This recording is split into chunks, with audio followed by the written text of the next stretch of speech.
Jadi tentu absennya 5 pemain ini bagi timnas Indonesia merupakan kehilangan yang sangat besar, walaupun ini bukan kerugian bagi timnas Indonesia.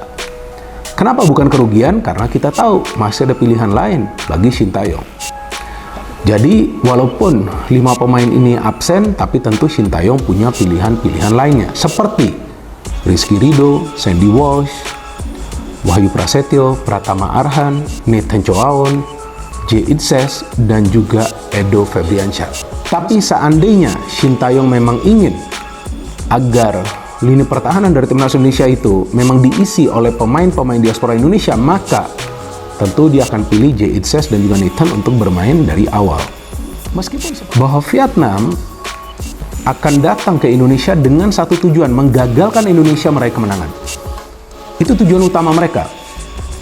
Jadi jika mereka gak bisa menang, minimal mereka ingin mendapatkan 1 poin. Jadi target mereka tuh memang udah seperti itu, karena mereka juga paham gak gampang mau menang di kandang Indonesia kan. Apalagi sekarang sudah begitu banyak pemain-pemain keturunan Indonesia. Jadi ini tidak akan mudah bagi mereka, tapi sebaliknya bagi kita juga gak akan gampang maju ketika Indonesia mendapatkan tendangan bebas. Jadi ya pemain seperti ini memang dibutuhkan lah ya timnas Indonesia. Belum lagi Asnawi yang absen. Walaupun di sana kita tahu Sandy Walsh bisa bermain, tapi Asnawi ya kita tahu pemain yang eksplosif juga di sebelah kanan. Dan juga dengan absennya Shane Patinama berarti Pratama Arhan nih yang akan bermain, dan Pratama Arhan mainnya bagus loh di Piala Asia lalu. Bagus sekali permainan dia. Bahkan tuh ada sekali karena dia kan Indonesia tuh mencetak gol. Kemudian dengan absennya Yance, ya memang Yance bukan merupakan pilihan utama di timnas Indonesia, tapi kan pemain seperti Yance ini adalah pemain serba bisa. Bisa bermain di beberapa posisi.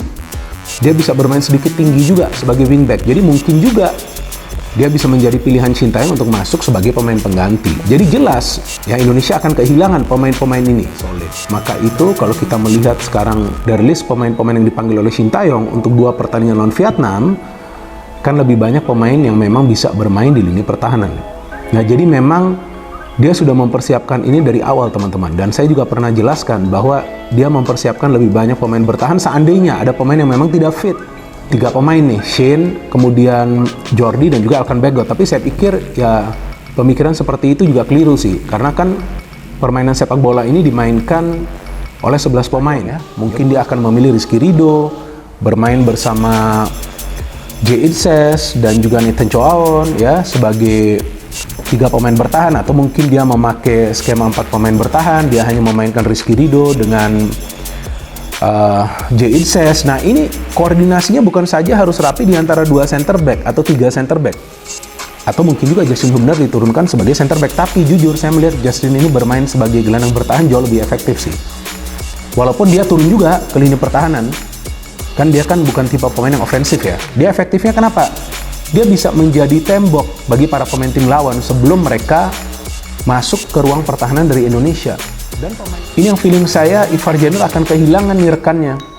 Karena mau mainnya ini pakai taktik apa nih? Apalagi sekarang banyak pemain di lini pertahanan ini absen. Kan itu yang sudah saya jelaskan di konten sebelumnya. Ini beban ganda bagi Sintayong.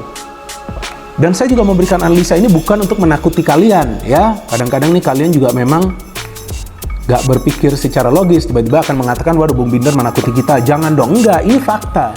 Jadi ya saya pikir sekarang yang penting bagaimana para pemain Indonesia bisa bermain kolektif dengan keterbatasan yang ada di lini pertahanan Indonesia. So teman-teman kita tunggu saja nanti persiapannya seperti apa, dan kita harapkan jangan sampai ada berita lagi